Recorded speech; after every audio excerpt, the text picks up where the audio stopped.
ओम श्री गुरुवे नमः। भाइयों और बहनों सभी को प्रणाम। पिछले वीडियो में आपने सुना कि पितर और पूर्वजों के प्रति हमें श्रद्धा का भाव रखकर उनका श्राद्ध जरूर करना चाहिए। उनकी पुण्यतिथि पर कुछ उचित पात्र व्यक्तियों को दान दक्षिणा देनी चाहिए। पितर आत्माएं हमारी परोक्ष रूप से सहायता करती हैं या फिर उनके नाराज होने पर वे अनिष्ट भी कर सकती हैं। इसलिए श्राद्ध पक्ष में अपने सभी पितर आत्माओं का श्राद्ध हमें करना चाहिए। तो क्या श्राद्ध करने के लिए पुत्र का होना आवश्यक है? यह भी मन की एक बड़ी शंका है। पुत्र होगा तो ही हमारा श्राद्ध करेगा, अन्यथा नहीं। कन्या तो विवाह के पश्चात पराए घर में जाकर पराई हो जाती है। क्या ये अवधारणाएं सही हैं या गलत? आइए स्वाध्याय के इसी क्रम को आगे बढ़ाते हैं। महाप्राज्ञ ने हंसते हुए कहा, हे संतों, यह प्रश्न लोक कल्याण की दृष्टि से बहुत ही महत्वपूर्ण है। भारतीय समाज में एक धारणा बन गई है कि कन्यादान के पश्चात वो पराई हो जाती है, उसके यहाँ जाना खाना पीना निषिद्ध है।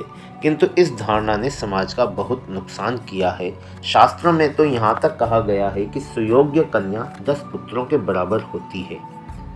अयोग्य पुत्र होने से कुल कलंकित होता है, माता पिता के लोक परलोक दोनों बिगड़ जाते हैं और सुयोग्य कन्या दोनों कुलों का उद्धार करती है। रावण इतना विद्वान इतना शक्तिशाली था, किंतु उसके दुराचरण के कारण आज कोई उसका नाम लेने वाला भी नहीं है। 1 लाख पूत 1.25 लाख नाती रावण के घर दिया न बाती, बल्कि उसका पुतला बनाकर हम हर साल उसमें आग लगाकर उसको फूंकते हैं। इसके विपरीत जनक दुलारी सीता ने राम व जनक दोनों कुलों का नाम रोशन कर दिया। इतिहास साक्षी है कि सुयोग्य कन्याओं ने अपने कुल का ही नहीं देश का भी नाम रोशन किया है। महारानी लक्ष्मीबाई, दुर्गावती, अहिल्याबाई, कुंती, सावित्री का नाम स्वर्णिम अक्षरों में अंकित है, जिनकी प्रशंसा उनके शत्रुओं ने भी की थी।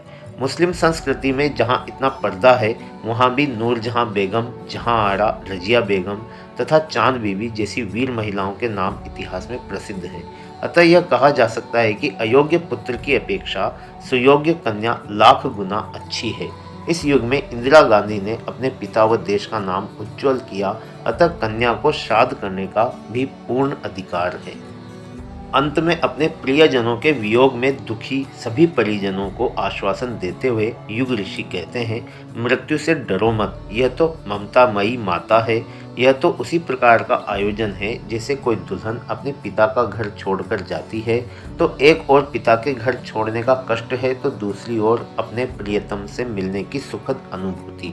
तभी तो कबीर जैसे संत भी कहते हैं, दुल्हन गावहु मंगलाचार, हमारे घर आए राजा राम भरतार। इस मृत्यु का महत्व बताते हुए महामनीषी कहते हैं, डरो मत, संबंध नहीं टूटेगा। वास्तव में मरण के कंधों पर बैठकर हम पड़ोस की हाट देखने भर जाते हैं और शाम तक फिर घर वापस आ जाते हैं। हमें इसी आसमान की नीली चादर के नीचे रहना है। इसलिए हे साधकों, शमशान को देखकर कुड़कुड़ाओ मत। यह नव जीवन का उद्यान है। इसमें सोई आत्माएं मधुर सपने संजो रही हैं, ताकि भूत की अपेक्षा भविष्य को अधिक सुखद व समुन्नत बना सके।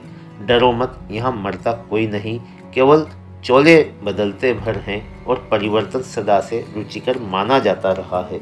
रुचिकर के आगमन पर रुदन क्यों? अंत में एक बार अवश्य है। मानव जीवन मिला है तो कुछ ऐसा कर जाओ कि लोग हमेशा तुम्हें याद रखें। अंत में यही कहा जा सकता है, पिता पुत्र में समा रहा है, यह आत्मा अक्षय है। एक बीज है 100 उपजाता, सृष्टा का बड़ा हृदय है। विचार लो कि मृत्यु हो, न मृत्यु से डरो कभी। मरो परंतु यूं मरो, जो याद भी करें सभी।